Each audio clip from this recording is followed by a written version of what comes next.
The morning I found the cup still standing, I stayed on the porch for a long time. The wind had come through hard the night before, 40-mile gusts that shook the station's eave boards and sent the empty firewood rack skittering across the yard. I had gone out expecting to find the cup on its side, or gone entirely into the snow below the rail. It was sitting exactly where I had placed it the evening before, perfectly upright, and around its base someone had arranged a small collar of hemlock boughs, no longer than my hand, layered in a careful circle the way you might cup your palms around a flame to keep the wind off it. I am not a person who reaches quickly for explanations that cannot be measured. I want to be clear about that. 31 years in Forest Service work will make you careful about what you are willing to say out loud.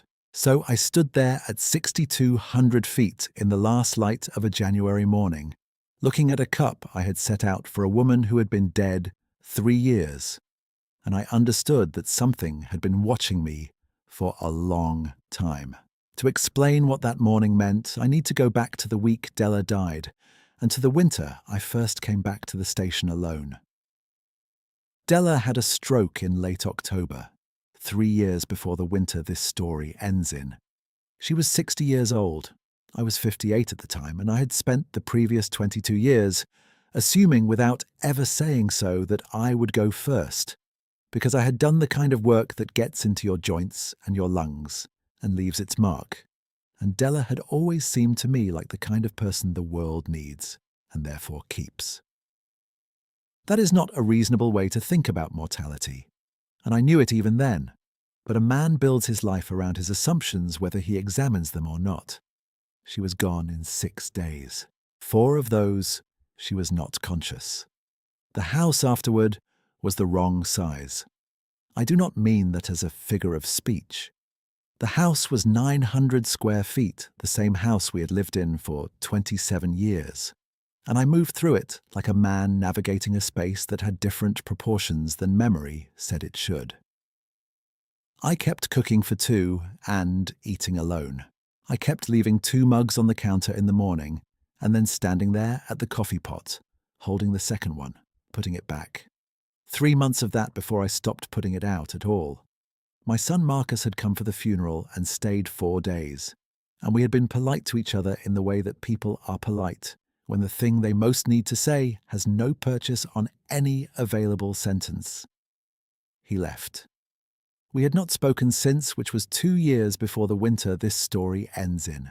That estrangement was my fault in the way that silences between fathers and sons are usually the father's fault, which is to say I had been available in every practical way and present in almost no way that counted, and Marcus had eventually stopped asking me to be different, which is the most painful thing a child can do, and also the most reasonable. I requested a second winter posting at the station the January after Della died. I told my supervisor it was because Harlan Briggs, who usually held the position, had taken family leave. That was true as far as it went. The fuller truth was that I could not manage another winter in that house, and the station gave me a reason to be somewhere else that did not require me to explain myself to anyone. The station sat at 6,200 feet on a ridge above the headwaters of a creek that fed into a reservoir system 22 miles downslope. My work was weather logging, snowpack measurement, and basic wildlife corridor monitoring, the kind of meticulous solitary work that rewards a man who is not particularly good company for himself. The nearest town was 31 miles down a road that was frequently passable, and occasionally not. I had a landline, a radio, and a chest freezer stocked in November. I had Pepper, my border collie mix, who had been Della's dog first, and mine by inheritance and then, gradually, by genuine mutual choosing. Pepper was 11 that second winter, grey from the muzzle back to her shoulders, with the arthritic deliberateness of a dog who has decided that dignity matters more than speed. Della had named her the first week we had her, when Pepper had gone into the cabinet under the sink and come out dusted white from a spilled container, and Della had laughed so hard she had to sit down on the kitchen floor. I had not been able to look at that cabinet for the first 4 months after Della died. By the second winter at the station, I could. The ritual with the cup had started on our first season together at the station when Della was with me. She had taken to setting her morning coffee on the south-facing porch rail and standing there for 15 minutes, watching the tree line come into the light. She said it was the only time of day that felt like the world was doing something on purpose. I had teased her about that in the easy way you tease someone whose habits you find quietly lovely.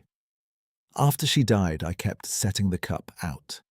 I set it out every morning for 4 winters, including the last one. I want to be honest about that. I did not do it because I thought she could see it. I did it because it was the only part of the morning that still felt intentional. I need to tell you something before this story goes any further, if you are willing to stay with it. I am not a man who embroiders. I have been a working witness to weather and animal behavior for 31 years. And the credibility of that work depends on the gap between what I observed and what I interpreted. I know what that gap feels like. What I am about to describe happened on the far side of that gap, and I've spent a long time being careful about how I hold it. The man who trained me at the station, a retired Forest Service man named Roy Atkins, said something in my first week there that I had filed away without particularly understanding. Roy was 67 then, a slow-talking man from down near the valley who knew the station and the ridge above it, the way you know a house you grew up in, from the inside out. We were walking the eastern boundary one morning, checking a water gauge, and Roy had stopped and looked at the tree line and said, quieter than he usually talked, "Animals don't respond to what's there. They respond to what the air around it is doing." He had not elaborated. I had nodded and moved on, because I was 29 and thought I understood things I did not yet understand. I thought about Roy's saying in the 3rd winter. That was when I first noticed the deer. They had been using the eastern meadow at the margin of the tree line for as long as I had been at the station. Whitetails, a small family group, rarely more than 6. They came out of the trees at last light to browse the meadow grass that pushed up through the shallow snow, and they left before full dark, which is exactly the behavior a deer exhibits when nothing in its environment has given it a reason to adjust. I knew those deer the way a person knows a neighbor's schedule. I knew what time they arrived and what time they left, and where they paused and where they did not, and for 2 winters the pattern had not deviated in any way worth noting. In the 3rd winter, the deer started staying past full dark. 3 nights running they were in the meadow an hour past the time they should have been back in the trees, standing very still, not browsing, their heads oriented toward the northern end of the tree line. Not alarm posture exactly, not flight distance, something closer to the posture of an animal that is aware of a presence it has categorized, but not yet fully placed. I checked the eastern margin for a salt lick or mineral seep in November. Nothing. I walked the northern tree line twice and found no sign of a predator denning nearby. No scat, no kills. No depressed bedding areas that a cat or a bear coming out of light torpor would leave. The deer had no reason I could identify to stand in a dark meadow staring at the timber.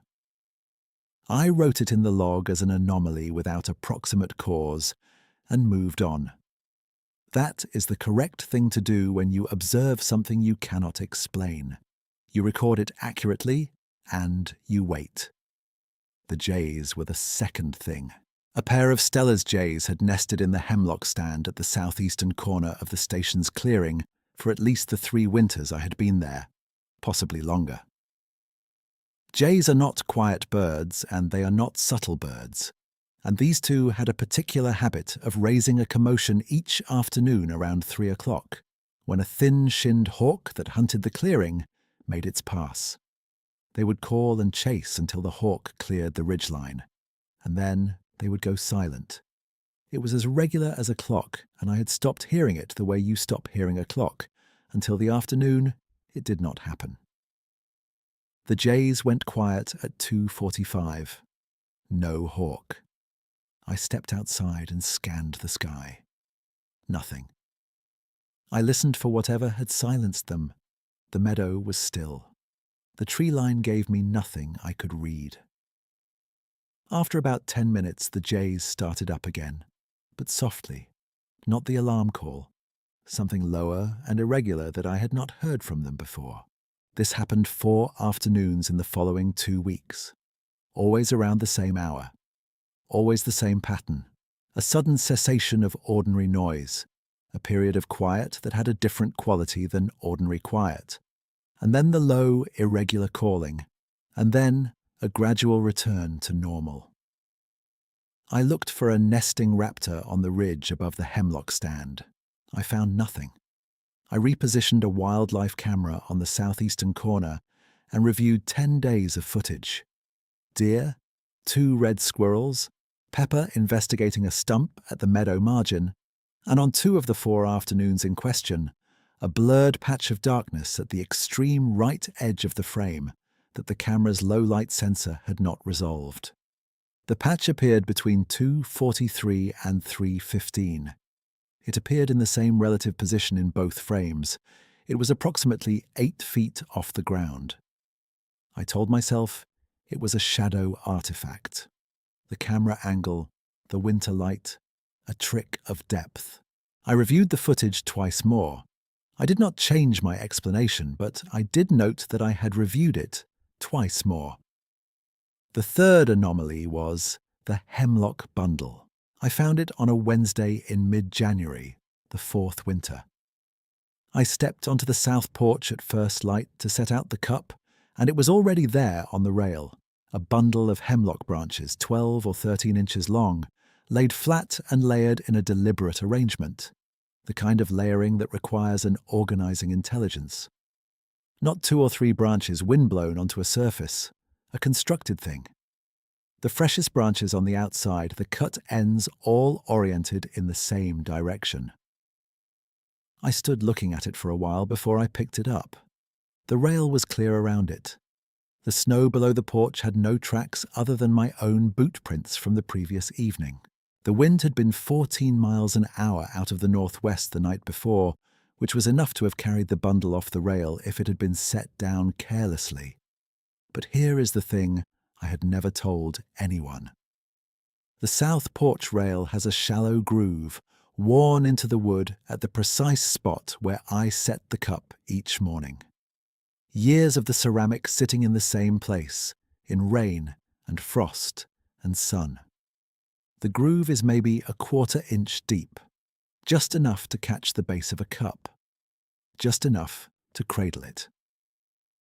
Whatever placed that bundle had set it in the same groove, which meant it had observed where the cup sat often enough to know that the groove was there. I carried the bundle inside and set it on the table. I did not throw it away. I am noting that because it matters to what came next. I want to be honest about the days between finding the bundle and what happened at dusk on the Thursday of the following week. They were not comfortable days. I was not afraid, not exactly. What I felt was closer to the feeling before a weather system moves in, when the barometric pressure has dropped and the air has a different density, and your body knows something is going to change before your instruments confirm it. I went through my work. I logged the snowpack measurements, I checked the water gauge, I cooked simple meals and ate them at the table and read the same page of the same book 4 times without retaining a sentence. Pepper watched me. She had taken to sitting near the south window in the afternoons, which was not her habit, her chin on the sill, her eyes moving slowly between the clearing and the tree line. She was not anxious. That is the thing I keep returning to. An anxious dog has a particular posture that I know well after 11 years. Pepper's ears were forward, her breathing was steady, and her tail had a slow sweep to it, the way it moved when she was watching something she found interesting rather than threatening. Whatever she was watching, she had come to a conclusion about it that did not alarm her. I trusted Pepper's conclusions in the way you trust a long partnership. She had earned that. Thursday afternoon, I came in from checking the eastern gauge at around 3 o'clock and found the clearing quiet in that different quality of quiet I had learned to recognize. The jays were not calling. The meadow was empty of deer. The wind had dropped to almost nothing, which, at 6,200 feet in January, is its own kind of signal. Pepper went to the south window, and I did not try to redirect her. I poured coffee, and I stood at the window beside her, and I watched the tree line. The tree line at that hour in January goes through its changes quickly. The sun angles behind the ridge to the west, and the shadow comes across the meadow from that direction, and the eastern tree line goes from lit to dim in about 20 minutes. I watched those 20 minutes. Nothing moved. I was about to step back from the window when Pepper's tail picked up speed. I looked where she was looking. At the edge of the hemlock stand, in the space between the two largest trees, something was standing. I have tried many times to describe what I saw in a way that is accurate, without being more than accurate, and I'm going to try again here. What I registered first was scale. Whatever was standing at the tree line was very large, larger than any black bear I had encountered at that elevation, and I had encountered several. It was upright, which bears occasionally are for short periods, but this was not the posture of a bear standing to get a better look at something. This was the posture of something that had been standing upright for its entire life, and had no other way to stand. It was dark, the colour of old bark in shadow, and the mass of it was not evenly distributed the way a bear's is, wide through the chest and narrower below, but broader still through the shoulders. It was not moving. I did not move either. Pepper made a sound, very low, not a growl, something between a whimper and a sigh, and then she was quiet. I do not know how long we stood there. Long enough for the shadow to finish its crossing of the meadow and reach the tree line. Long enough for the last gold to go out of the air. The thing at the tree line stood without moving, and I stood without moving, and the temperature on the south-facing porch would have been somewhere around 15 degrees by then, but I was not cold. At some point in the middle of that stillness, I understood that it had been watching the porch, not the window where I stood. The porch rail, the place where the cup sat each morning. I cannot tell you how I knew that. I can tell you that the understanding arrived with the kind of certainty that bypasses argument, the way you know a smell before you can name it. It was fully dark at the tree line within another few minutes, and then the thing was simply not there anymore. I did not see it leave. There was no sound of movement in the trees, which at 6,200 feet in January, with a half-inch of new snow on the ground, should have been impossible for something of that size. It was there, and then the space between the hemlocks was just the space between the hemlocks again, dark and still. I sat down on the floor of the station with my back against the south wall. Pepper put her head in my lap.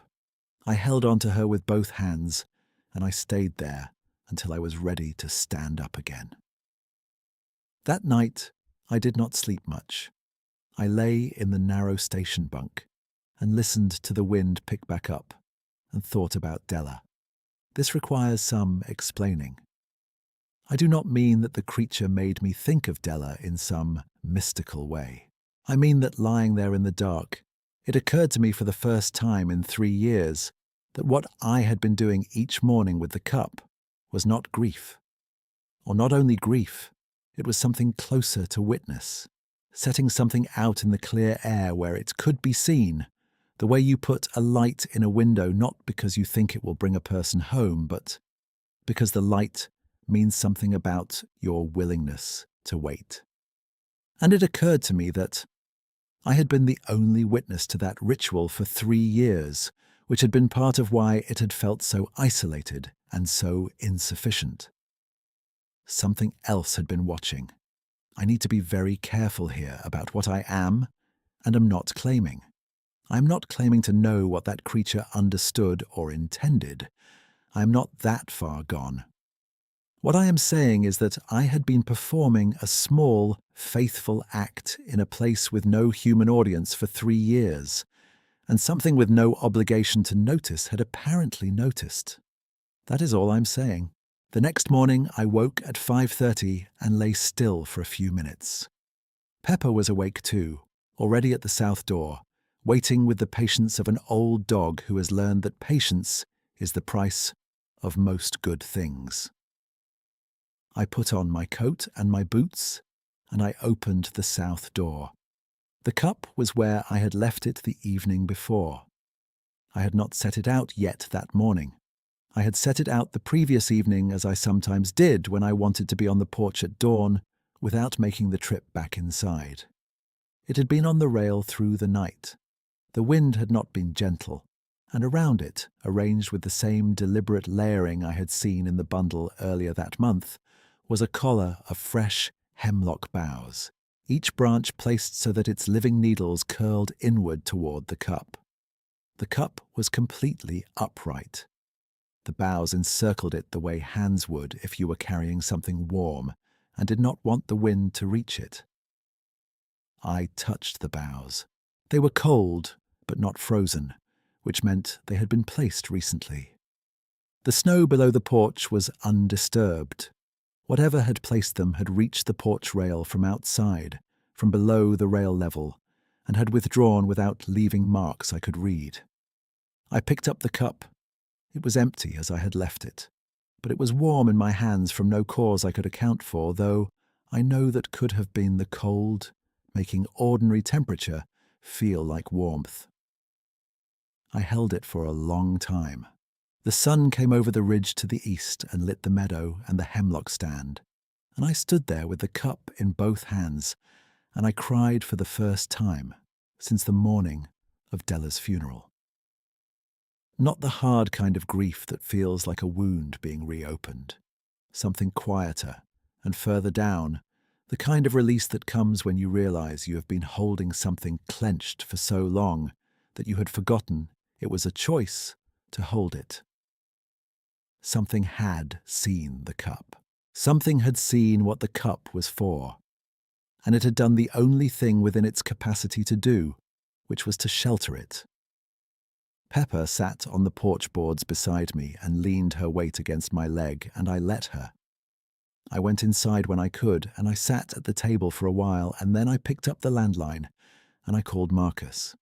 He answered on the third ring, which I had not expected. It was early, and I had half hoped for voicemail, because voicemail would have given me a way to say what I needed to say without having to navigate the silence on the other end. "Dad." "Yeah," I said. "It's me." There was a pause that had 3 years of not calling in it. I did not try to explain the pause. "Are you all right?" Marcus asked. "I'm all right," I said. "I've been meaning to call." Another pause.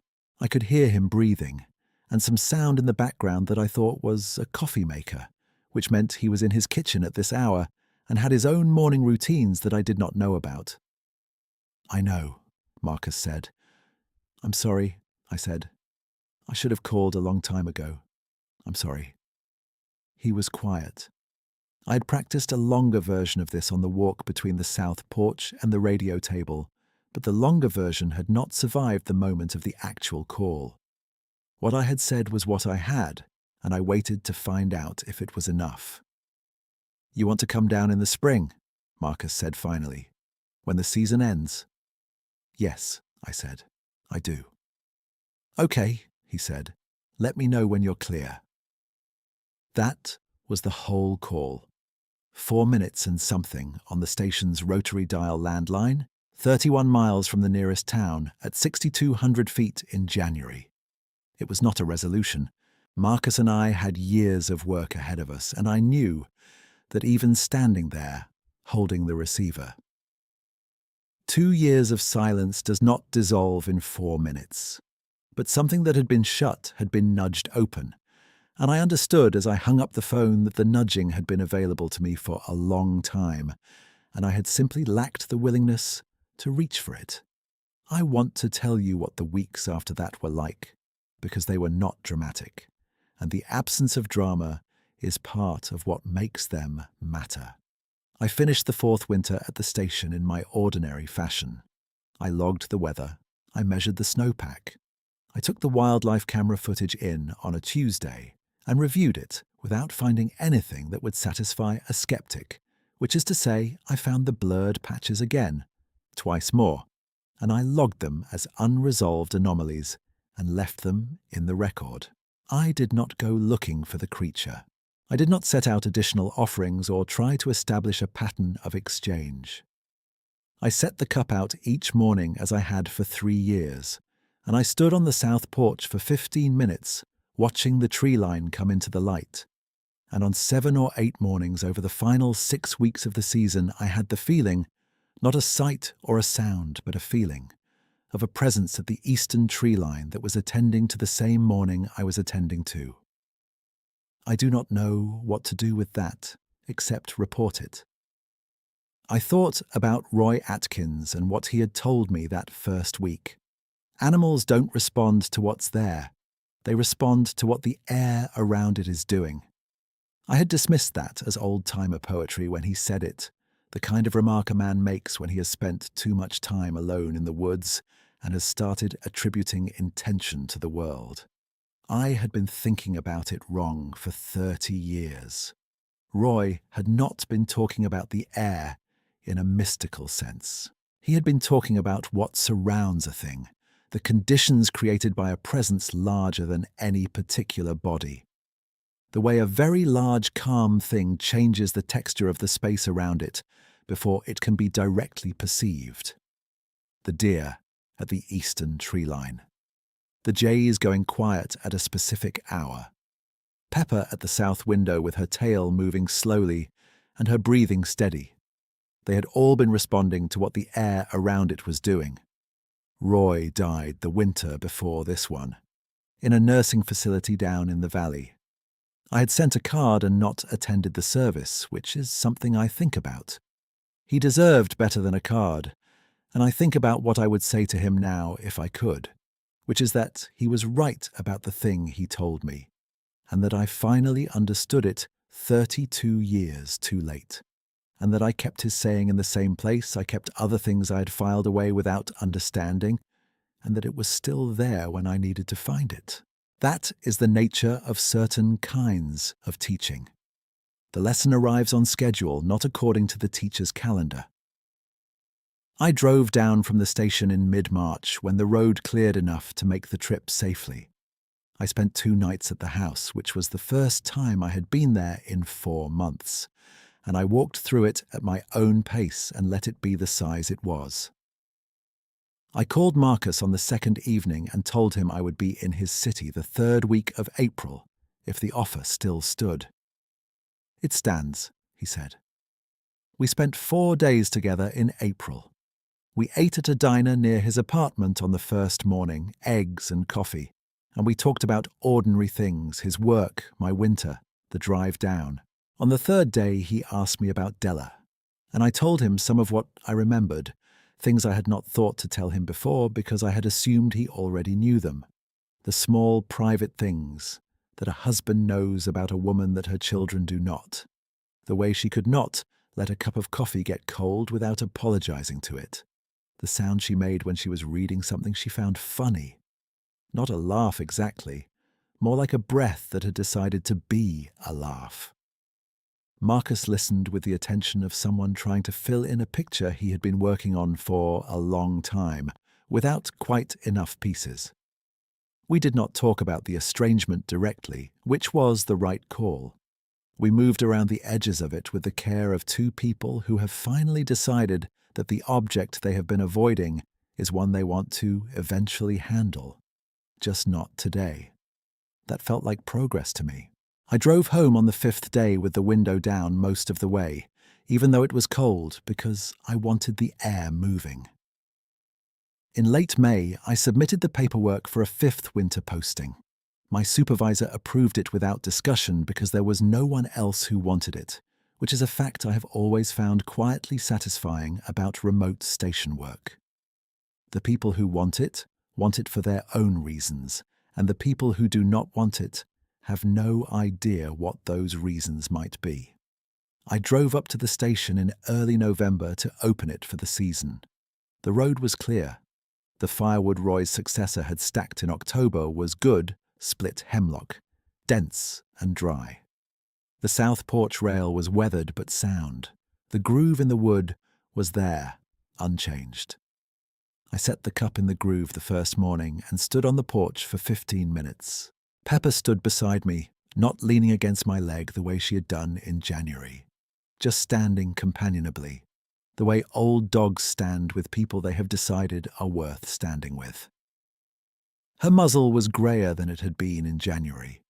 Her breathing had the slight roughness of a dog past 11, but she was not labouring. The meadow was still in the way meadows are before the first hard frost commits them to winter. The hemlock stand at the southeastern corner had held its dark colour through the season's change, the way hemlocks do, reliable against the paling of the surrounding hardwoods. The eastern tree line was there the way it had always been, the wall of timber at the edge of the known space, present and ordinary and not ordinary at all. I have not seen the creature again. I want to say that plainly so there is no misunderstanding. I have had mornings, in the 5th winter, where the air around the eastern tree line has that different quality, the barometric feeling of something large and calm, attending to the same morning I am attending to. I have had mornings where the jays go quiet at their particular hour, and Pepper's ears come forward and her tail moves in its slow arc. I do not go looking on those mornings. I stand on the porch, and I drink my coffee, and I watch the tree line come into the light, and I set the cup in its groove, and I let the morning be what the morning is. Roy's saying has settled into a different place in my understanding than it occupied before. I no longer think of it as old-timer poetry. I think of it as a straightforward observation about the nature of attention, which is that the thing being attended to does not have to be visible to change the texture of everything around it. I spent 3 winters noticing the change in the texture before I understood what was causing it. That is not a failure of observation. That is just the rate at which certain kinds of knowledge arrive. I told Marcus some of this when he came up to visit in late September, before I opened the station for the 5th winter. He drove the 31 miles on the dirt road without complaint, which is a thing I noted because he is a city man now, and the road is genuinely rough in places. He walked the property with me and Pepper in the late afternoon, the 3 of us going along the eastern boundary and back through the meadow. And when we got to the south porch, I showed him the cup and the groove in the rail. He was quiet for a while, looking at the tree line. "You've been doing this every morning," he said. "Even alone?" "Every morning," I said. He nodded. He did not ask more than that, and I did not offer more than that. Some things land better in open air without elaboration. We went inside and I made soup and we ate at the table and talked for 2 hours about things I will not repeat here because they belong to us and not to this telling. He left at dusk. I watched his taillights until the road bent them out of sight, and then I went back inside and washed the 2 soup bowls and set them in the rack and stood at the south window for a few minutes looking at the tree line in the last of the evening light. I do not know what the creature was. I have thought about Roy's saying and about the deer and the jays and Pepper at the south window, and I have thought about the hemlock boughs arranged around the cup in a way that no wind and no animal I know of would arrange them. I have thought about what it means that something large enough to change the air around it spent 4 winters attending to a small ritual set out on a porch rail at 6,200 feet by a man who was trying to stay faithful to something he could no longer explain. I have stopped needing the answer. That is the change in me that I can most clearly describe. I spent most of my adult life in the habit of needing things to resolve into an explanation I could defend. And that habit has not entirely left me, but it has loosened. The world is larger than the categories I came in with. I knew that in a general sense before. Now, I know it in the specific way you know something that has touched you.